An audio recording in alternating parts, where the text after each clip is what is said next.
El que no quiere pagar impuestos en España, ¿cuáles son las opciones más interesantes por lo general? En todos estos podemos llevar nuestra factura fiscal cerca del 0%. Un león, ¿en una jaula o en la selva? En la selva puede morir de hambre. ¿Qué elige el león? Que el que no es codicioso, que no es ambicioso, no mueve el mundo, se queda parado. Fíjate, de España ya no está, ¿no? No, sí, o sea, fuera de España. El que no quiere pagar impuestos en España, ¿cuáles son las opciones más interesantes por lo general? Vale, marcharse la primera, lógicamente. Sí, pero ¿marcharse a dónde? ¿Qué opción? Pues mira, tienes... voy a dar una enumeración de países en los cuales en todos ellos se puede, por diferentes vías, que no piense alguien que como tiene un setup determinado en Andorra, por ejemplo, que es extrapolable a Portugal. Vale. Las vías son diferentes, pero en todos los países que voy a mencionar se puede pagar menos que en Andorra. Vale. Que serían en Europa tenemos Chipre, tenemos Malta, tenemos la propia Andorra, tenemos Portugal, aunque se están votando ahora los presupuestos del Estado, veremos en qué queda el tema del NHR, y dos grandes desconocidos en los que nadie piensa, que son el Reino Unido e Irlanda. Puedes pagar cerca del 0% de impuestos en el Reino Unido e Irlanda durante 7 años, que es donde están los rusos, los indios y demás, que tienen un sistema que se llama non-dom, que consiste en el dinero que generes dentro del Reino Unido tributa, el que generes fuera no tributa, siempre y cuando no lo introduzcas en el Reino Unido, habiendo unos mínimos, que creo que son algo así como 2.000 libras al mes. Por eso tributas y el resto queda exento. Entonces dices, ostras, vivo en Londres y tributo a niveles de paraíso fiscal. Bueno, pues lo que hablamos de que hay opciones. Luego en LATAM hay un montón de países con tributación territorial. Tributación territorial quiere decir que lo que generes dentro del país tributa, lo que generes fuera no tributa. Así de simple. Y tenemos, pues mira, se me va a colar alguno porque son un montón, pero Belice, Dominicana, Cuba, que tiene otros problemas, Costa Rica, Panamá, El Salvador, Nicaragua. En el bloque sur tenemos Bolivia, Chile, Uruguay y Paraguay. En todos estos podemos llevar nuestra factura fiscal cerca del 0%. Y después, yéndonos hacia el este de Europa, antes estaba Georgia, que antes del tema de la guerra de Rusia con Ucrania estaba petándolo mucho entre emprendedores. Yo la descartaría por ese motivo, porque al final es un país que, como se le ponga encima a Putin, ¿sabes? Pierdes un poco de independencia financiera, digamos. Pero si sigues hacia el este, tienes Emiratos, que es lo que está captando emprendedores y empresarios de todo el mundo. Y si sigues un poquito más, tenemos Malasia y Filipinas. A lo mejor alguien está escuchando y dice Indonesia, que yo conozco mucha gente en Bali, ¿no? Que no paga impuestos. Sí. Bueno, te pregunté justo en su momento por tal cual. Ilegales todos, básicamente. Ilegales a nivel de inmigración, porque la mayoría pasan más de 90 días, que es lo que el visado de turista te permite. Algunos hacen visa runs. La visa run es me salgo a Malasia o me salgo a Singapur y vuelvo a entrar y reseteo los 90 días. Entonces eso a nivel de inmigración, que es irrelevante porque no tienen capacidad fiscalizadora. En la fiscalidad muchas veces hay que tener en cuenta lo que es y lo que pueden hacer en realidad, porque pueden tener unas normativas que son totalmente incapaces de aplicar. Claro. Entonces en Indonesia los únicos que conozco que están legales son los que crean las PMAs allí. Son las empresas locales de allí que durante 2 años tributas el 0,5%. Cuando termine eso, pues te puedes imaginar que o se van o hacen una nueva. Y antes estaba Tailandia, pero Tailandia cayó este año, como tantas otras que estuvimos comentando, que parece que el mundo se está estrechando hacia la no capacidad de pagar poquitos impuestos. Claro, es que supongo que también en España nos acostumbramos a que la hacienda pública a la hora de recaudar son unos rockstar.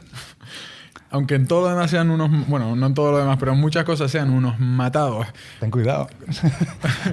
Cuando te quieren levantar pasta son unas máquinas y damos por hecho que en todos los países es así, pero supongo que esto luego te vas a México y de lo que hay en el papel o en la web de la hacienda de allí... Bueno, en México directamente ese ejemplo se arregla de otra manera, sí. Sí, o a lo que ocurre, ¿no? Pero igual que en el sudeste asiático. O sea, yo estuve en Filipinas el año pasado y no los veo yo yendo a tocarte la puerta. No. En el propio Portugal, que no hace falta irse tan lejos. En Portugal es como me decían a mí que era la España de los 90. Es como, guau, me salté este plazo, estoy fuera de plazo, me va a abrir una reclamación con tal, y me mira el asesor y me dice... Aquí no funciona así. No. Aquí no funciona así. Invitas a cenar a tal, no sé qué. Soy una persona que me gusta el descontrol en ese sentido. O sea, cuando voy a los países que les da un poco igual todo, disfruto. En todos los sentidos. De conducir en dirección contraria, sin lo que sea. Libertad. Un tío sin casco. A mí lo disfruto esa parte. Es libertad. Al final la libertad yo siempre la he interpretado como un antónimo de la seguridad. En el sentido de, oye... ¿Quieres libertad? Bien, vas a asumir una cierta responsabilidad porque vas a perder seguridad. Si quieres seguridad, dale la mitad de tu dinero al Estado y así cuando te quedes en el paro te van a pagar, después la pensión, después tal. Quiero que no tenga que aportar ningún impuesto. Me tendré que generar mi paro, mi jubilación, mis ingresos, la pasta para mis hijos, para que el día de mañana la tengan en la universidad o lo que sea. Claro. Entonces, ya es un tema más ideológico que fiscal, pero yo sí que veo la libertad como eso y yo también prefiero la libertad, pero porque somos tíos que nos sentimos capaces de conseguir las cosas. Claro. Hay mucha gente que prefiere esa seguridad. Tranquilito, a mí no quiero amenazas. Sí, que probablemente si tú te gestionas tu jubilación, probablemente tu gestión privada, personal y propia será más eficiente que la del Estado con tu dinero. La nuestra sí, pero no todo el mundo. Exacto. Entonces, exacto. Bueno. Pero sí es verdad, no lo había pensado, pero sí. O sea, libertad sacrifica seguridad, claro. O sea, pues un león. ¿En una jaula o en la selva? En la selva puede morir de hambre. ¿Qué elige el león? Depende del león. Si es un león... Es verdad, tienes razón. Depende del león. Pero sí es así, porque al final sí. el mismo ejemplo tonto, ¿no? Digo, joder, pues yo me considero muy liberal y digo, tío, si yo quiero ir un día que tengo que darme un paseo a 30 con la moto y quiero ir sin casco, pues ¿por qué no puedo ir sin casco? Porque me lo dices tú, ¿no? Y tuve que hacer un curso de recuperación de puntos, ¿no? Y me decía no, porque le cuesta dinero al Estado. Le cuesta dinero... A mí también me tocó. Que a mí también me tocó. Sí. Buena fauna en esos cursos también. Digo, si te das una hostia con la moto, le cuestas dinero al Estado. Digo, no te jode, y el que se manda 25 Kit Kats a la semana también le cuesta dinero al Estado, y el que fuma, y el que se droga. Y el que no se mueve del sofá. Y puede hacerlo, ¿y qué? ¿Y qué? No, es el argumento de siempre contra los liberales. Es curioso. O sea, es al final... Bueno. Nunca va a triunfar el liberalismo porque requiere unas características en la persona que son muy minoritarias. Sí. Sí, ese componente más de riesgo, sí. Ambición también, yo creo, ¿no? Porque al final dirías que hay un componente de egoísmo detrás, de mirar antes por ti y los tuyos. El egoísmo es lo que mueve el mundo, el egoísmo es necesario, el egoísmo ha hecho que acabemos siendo Homo sapiens. Cuando yo cuido más mi integridad, yo voy a sobrevivir, yo me voy a reproducir más. Lo mismo con mis hijos. Entonces el egoísmo es intrínseco al ser humano. Se le ha puesto una etiqueta oscura al egoísmo, pero el egoísmo es necesario. Es como la frase célebre esta de Gordon Gekko de la codicia, a falta de una palabra mejor, es buena. No, codicia suena mal, pero necesitamos de la codicia que mueva el mundo. Si no tendríamos iPhones, no tendríamos este setup de grabación. Hace falta que haya unos cuantos zumbaos, aunque sea un porcentaje pequeño de gente, que mueva el mundo. Esa competitividad también, ¿no? Es que el que no es codicioso, el que no es ambicioso, no mueve el mundo, se queda parado. Seguiremos en las cavernas. Hace poco, no sé quién escuchaba, pero decía como que al final, si no hubieran géneros en el mundo, iríamos en burro todavía. O sea, no habrían Ferraris, porque al final tiene un componente todo... De compararse, de demostrar estatus. Y hacía otra reflexión que iba más allá que me dejó pensando. Dijo, la finalidad última de todo es follar. Ah, no, yo solo de adolescente tenía como muy el rollo de decir, ostras, toda la vida está orientado a follar. ¿No? Haces una carrera, ¿por qué haces la carrera? No, por conseguir un buen trabajo, ¿vale? ¿Por qué quieres un buen trabajo? ¿Vale? ¿Por qué tal? Y acaban follar. Ahora no lo pienso tan así. Yo tampoco. Pero de adolescente sí que lo pensaba. Pero te pones a estudiar los comportamientos de personas o de la sociedad en general. A ver, ¿para qué estamos programados? Ya, para que la especie perpetúe. Sí, para reproducirte. Está claro. Quieras o no, aunque te consideres muy elevado, tus instintos están ahí. Es así. Oye, hablemos un poco de la hacienda española, que es un tema que a mí me llamó la atención cuando empezamos a hablar, que nos hemos desvirtualizado hoy, pero ya llevamos tiempo ahí en contacto. Y un poco vamos a me dijiste antes de empezar el podcast, ¿quieres que lance la cerilla al pajar? Pues sí quiero. Yo a tu gusto, ya sabes. Sí, vamos a hablar de Hacienda y de las artimañas de dudosa... ¿Qué podríamos decir? Dudosa moralidad, porque legales son. Son legales. Legales son. O sea, no se saltan... No, todo lo contrario. Lo que es inmoral para mí es la ley en sí misma. Vale. Que es que además aquí cometemos a veces mucho un error de concepto, que es personas que están de acuerdo o son unánimes en cuanto a pensar, los políticos son todos unos hijos de... ¿no? Y piensan esto, y piensan que todos roban, y hablan de maliciosidad y hablan de incompetencia. Sin embargo, cuando legislan, dicen, no, con esto voy a misa. Que es una ley. Digo, ya, pero la han hecho los mismos que odias. Ya, pero es una ley. Y digo, bueno, vale, pues dale carácter legal, pero no le des carácter moral. Entonces yo diría que es una cuestión más moral que legal, porque al final la legalidad es cuestión de que la rehagan. Y bueno, voy a hacer un matiz importante. Hacienda toma praxis constantemente que el Supremo le tumba. ¿Qué pasa? Que si Hacienda viene y esa mala praxis te la aplica a ti, a mí, a él, al otro, hasta que llega un ciudadano con el tiempo, el dinero, los contactos y los huevos, no lleva a Hacienda a juicio, ese juicio lo acaba elevando hasta el Supremo para que adquiera categoría de ley. Se llama generar jurisprudencia esto. Vale. Entonces, la Seguridad Social con la cuota autónoma, por ejemplo.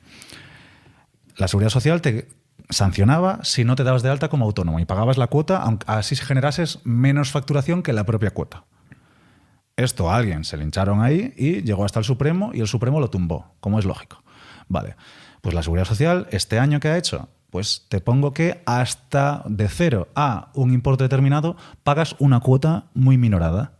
Es decir, están relegislando para esquivar la sentencia del Supremo, que teóricamente sigue valiendo, porque los principios que argumenta el Supremo siguen latentes, que es, oye, no me puedes cobrar una cuota que me descapitaliza, que es más de lo que yo genero. Claro. Sí, yo algo que percibo es que yendo contra Hacienda, coño, siempre sales perdiendo. O sea, para mí el modus operandi es tiramos barro a la pared a ver si pega, te asustamos, intentamos llegar a un acuerdo por el camino, que le echas cojones y haces un Xavi Alonso y vas para adelante. Que vale sus huevos. Sí, pero al final ganas y bueno, has perdido tiempo, has perdido pasta, has perdido de todo por el camino igual, ¿no? O sea, y cuando cobre con todos los... Porque, claro, Xavi Alonso ha tenido que depositar una cantidad X de millones para poder pleitear contra Hacienda. claro. Y luego te pagan intereses de demora por ese dinero, que ya son pequeñitos, pero aún por encima tú pagas un 50% sobre esos intereses de demora. Es decir, fíjate cómo de insultante. Esto es como un escupitajo a la cara. Es que me dijiste que podía hablar tranquilo. No, vale. Entonces, los intereses van al IRPF, ¿no? Ahí lo tenemos todos claro. El IRPF tiene como dos bases. La base general o base del trabajo y la base del capital o base del ahorro. Entonces, la del trabajo va desde el 19 hasta el 54 si vives en Valencia, por ejemplo. Sí, aquí en Madrid es un poco más moderado. Ya el 54. Sí. Chimo Puig llegó y dijo, Damn. yo, el primero, porque estaba Barcelona, bueno, estaba Cataluña antes con el 52.